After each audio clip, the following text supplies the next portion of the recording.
اگر آپ 2 ہفتے کے لیے مکمل میٹھے کا استعمال بند کر دیں۔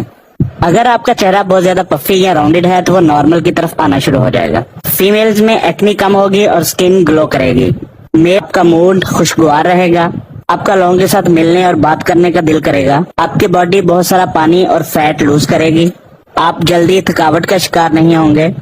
اپنے کام کو لے کر آپ ہمیشہ پرجوش رہیں گے۔ آپ کی بھوک کم ہو جائے گی اور زیادہ دیر تک آپ خود کو بھوکا رکھ سکیں گے، جو کہ وجہ بنے گی آپ کے فیٹ لاس کی، اور اس وجہ سے آپ کا بلڈ شوگر لیول بھی نارمل رہے گا۔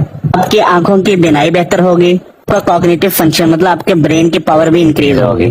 باڈی شوگر کو ایز اے فیول یوز کر رہی ہوتی ہے، لیکن اگر آپ اس کا فیول یعنی کہ شوگر کو مکمل طور پر بند کر دیں گے تو باڈی کے پاس صرف ایک ہی آپشن بچے گا، وہ ہے فیٹ۔ وہ فیٹ کو ایز اے فیول یوز کرنا شروع کرے گی اور آپ کی فیٹ کم ہونا شروع ہو جائے گی۔ 2 ہفتے چینی چھوڑنے کا رزلٹ بہت حیران کن ہوگا۔ اب یقین کریں کہ آپ پہلے 2 ہفتوں میں تقریباً 4 سے 5 کلو وزن کم کر لیں گے۔ فیمیل میں ایکنی کا پرابلم کم ہو جائے گا، کیونکہ چینی یا شکر کھانے سے آپ کا انسولین کا لیول بڑھتا ہے، جو کہ اینڈروجن کے بڑھنے کی وجہ بنتا ہے، اور اینڈروجن کے بڑھنے سے ایکنی میں اضافہ ہوتا ہے۔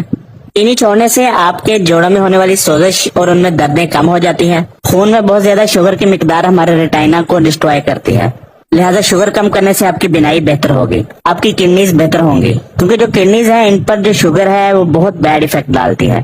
کم شوگر کی وجہ سے ہمارا کولیسٹرول کا لیول بہتر ہوتا ہے۔ کم شوگر ہمارا کوگنیٹو فنکشن کو بہتر کرتی ہے، ہماری میموری اور ہمارے فوکس کو بڑھاتی ہے۔ تبدیلی آپ محسوس کریں گے کہ 2 ہفتے چینی چھوڑنے کے بعد آپ کو اس کی ضرورت ہی محسوس نہیں ہوگی، بھوک کم لگے گی۔ بات آپ تب ہی جان سکتے ہیں اگر آپ چینی کی عادت کو چھوڑیں گے۔